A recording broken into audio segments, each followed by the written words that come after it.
They are artists. They are athletes. Larger-than-life figures of muscle and might who step through the ropes to tell us stories, to captivate us, and to entertain millions all over the world. We watch them do these incredible things, pushing their bodies to the absolute limit. We know it's scripted, that it's a kind of high-octane physical theater. But what we tend to forget is that the danger is very, very real. The steel chairs are real, the floor is hard, and gravity? Well, gravity is undefeated. For most wrestlers, the show ends with a celebration or a dramatic exit. But for a few, the story concludes in an instant, with no warning at all. One move, one slip, one tragic moment is all it takes to turn entertainment into irreversible tragedy. They stepped through those ropes to entertain millions, but one fateful move went horribly wrong. These are the shocking stories of wrestlers who took their final bow inside the squared circle, the performers who never got up again. Our first story is probably the most infamous and heartbreaking in the history of North American wrestling. It was a tragedy that unfolded on a live pay-per-view in front of a horrified but mostly unaware audience. This is the story of Owen Hart. Owen Hart was wrestling royalty. Born into the legendary Hart family of Calgary, Canada, he was the youngest of 12 kids of the iconic promoter Stu Hart. Wrestling was in his blood from day one. Trained in the famously unforgiving Hart family dungeon, Owen developed a technical skill and a high-flying style that really set him apart. By 1999, he was a major star in the World Wrestling Federation, holding multiple championships and celebrated as one of the most gifted performers they had. But beyond the ring, Owen was known for his infectious personality. He was a notorious prankster backstage, loved by everyone for his humor and lighthearted nature. He was also a devoted family man, a loving husband to his wife Martha, and a father to their 2 young children. On May 23, 1999, the WWF was in Kansas City, Missouri for the Over the Edge pay-per-view. Owen was set to face the Godfather for the Intercontinental Championship. At the time, he was playing the Blue Blazer, a funny, bumbling superhero character. To go along with this gimmick, he had a spectacular entrance planned. He would be lowered from the rafters of the Kemper Arena, almost 80 feet above the ring, and would comically get tangled before landing safely. He'd done it before without a problem. During the live event, a pre-taped interview with Owen as the Blue Blazer played for the audience. In the darkened arena, Owen was being harnessed for his descent. As he was being lowered, something went catastrophically wrong. The quick-release mechanism on his harness activated too early. Owen Hart fell 78 feet. His fall was only broken by the top rope, which he hit chest first before collapsing into the ring. TV viewers saw none of it. When the broadcast returned live, the cameras were quickly pointed away from the ring as medics rushed in.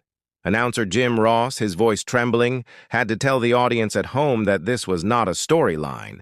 It was very real. For 15 agonizing minutes, medics worked on Owen before he was rushed to a nearby medical center. Tragically, their efforts were for nothing. The fall had severed his aorta, causing massive internal bleeding. Owen Hart was pronounced dead at just 34 years old. In a decision that's still controversial, the show continued. Later that night, Jim Ross delivered the devastating news to the world. I have the unfortunate responsibility to let everyone know that Owen Hart has died. The thousands of fans in the arena were never officially told. Owen Hart's death was a horrific reminder of the ultimate risk these performers take, leaving a permanent scar on the industry and on the hearts of everyone who knew him. Now we go to Japan, where professional wrestling, or puroresu, is treated with a level of reverence and intensity that rivals any major sport. Here, one man stood above all others, a legend whose work defined an entire era. His name was Mitsuharu Misawa, and his story is one of unbelievable toughness and heartbreaking sacrifice. To many, Misawa was the greatest professional wrestler who ever lived. He started his career in the early 80s and rose to fame in All Japan Pro Wrestling. Alongside his peers, Toshiaki Kawada, Kenta Kobashi, and Akira Taue, They became known as the Four Heavenly Kings. Their matches were legendary, creating a style known as King's Road, a brutal, dramatic, and incredibly physical form of storytelling that earned universal acclaim.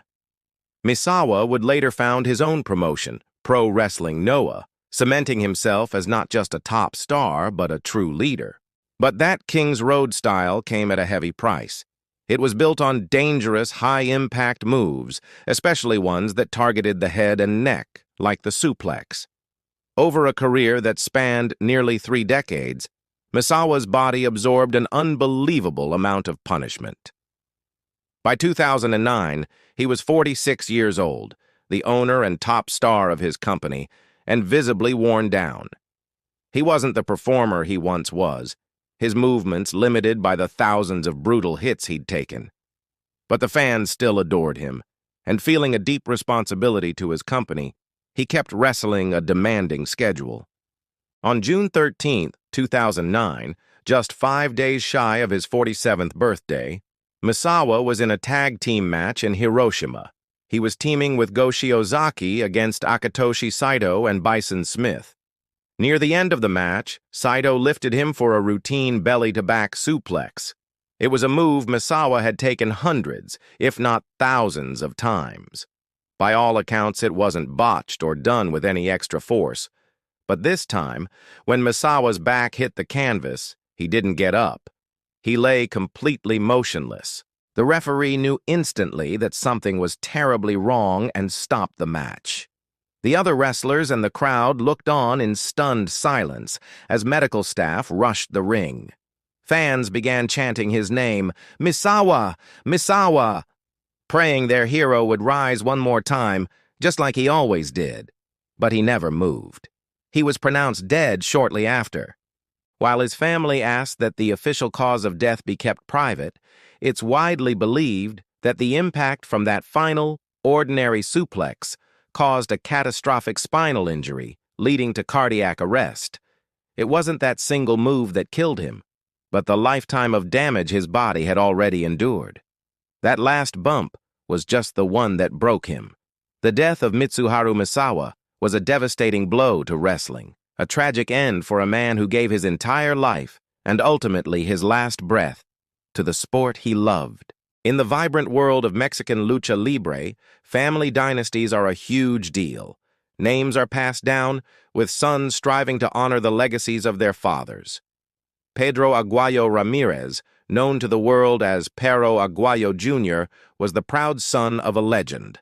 His father, Perro Aguayo Sr., was a revered icon, and the son was destined to follow in his footsteps. And he did, with incredible success. Perro Aguayo Jr. wasn't just riding his father's coattails.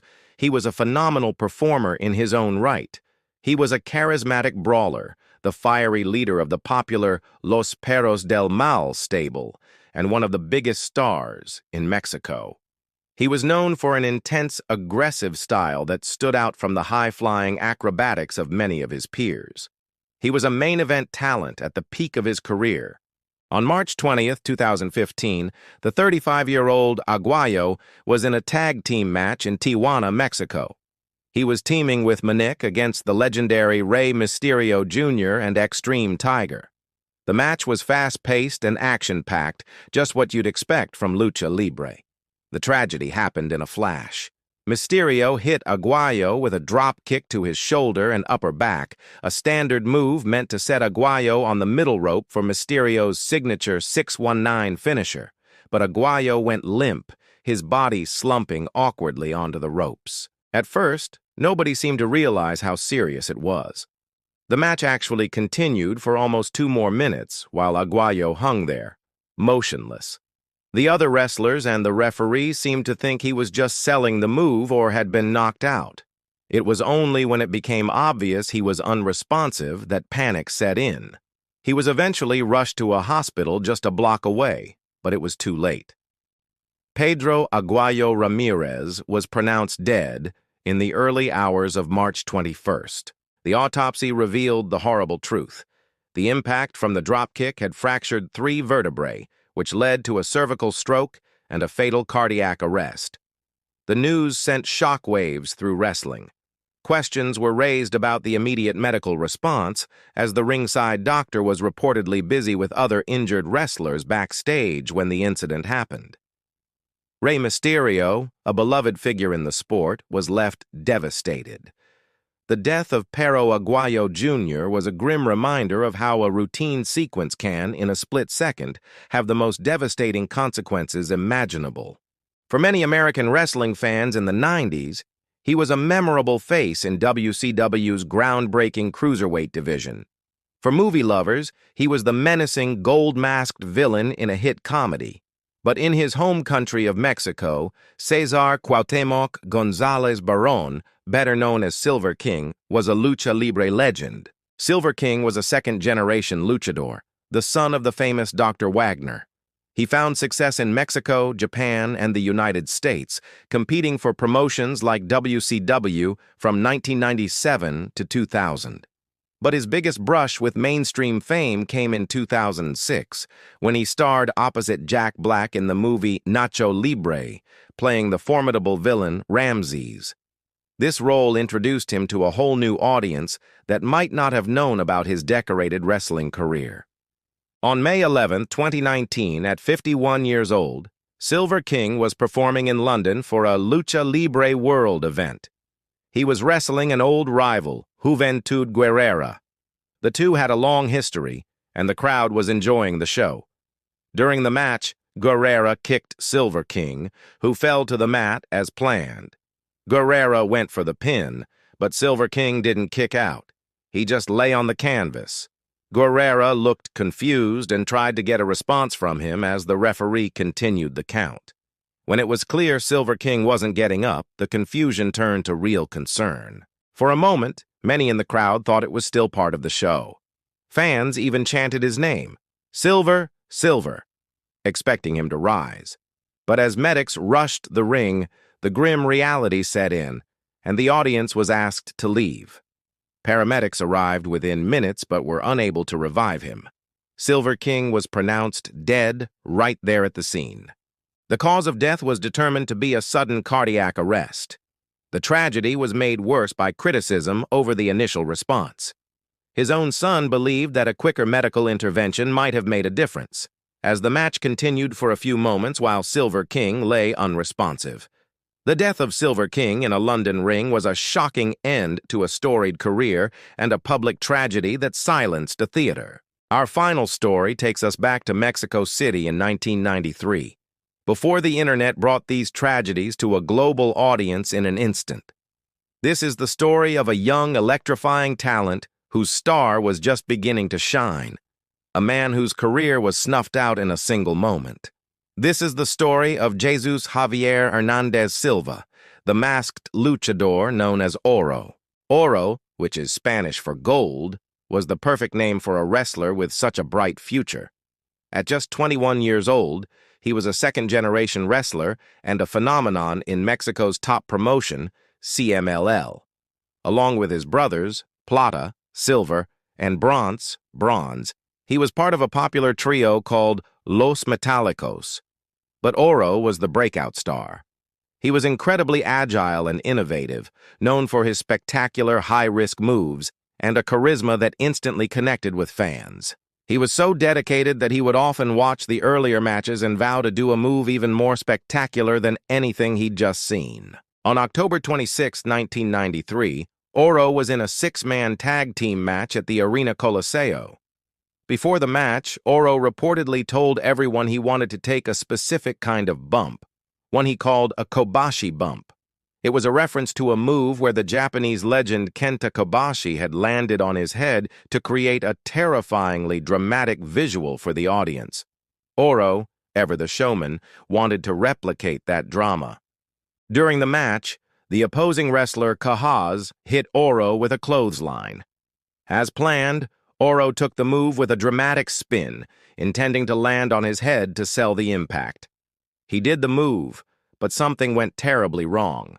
After hitting the mat, he tried to get up but immediately collapsed. His brother, who was at ringside, could be heard yelling for him not to fall asleep, but Oro's pulse was already weak. He was placed on a stretcher and carried out, but he died before he could even be loaded into the ambulance.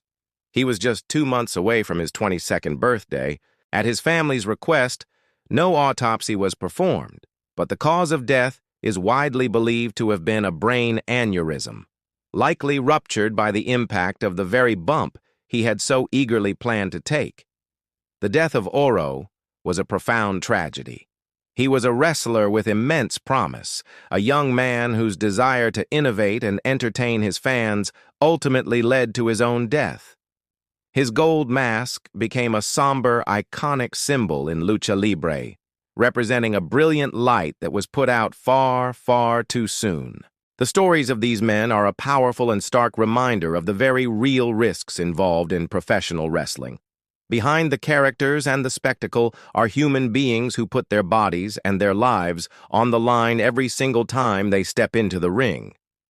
Which of these moments in wrestling history hits you the hardest? Share your thoughts and memories in the comments below.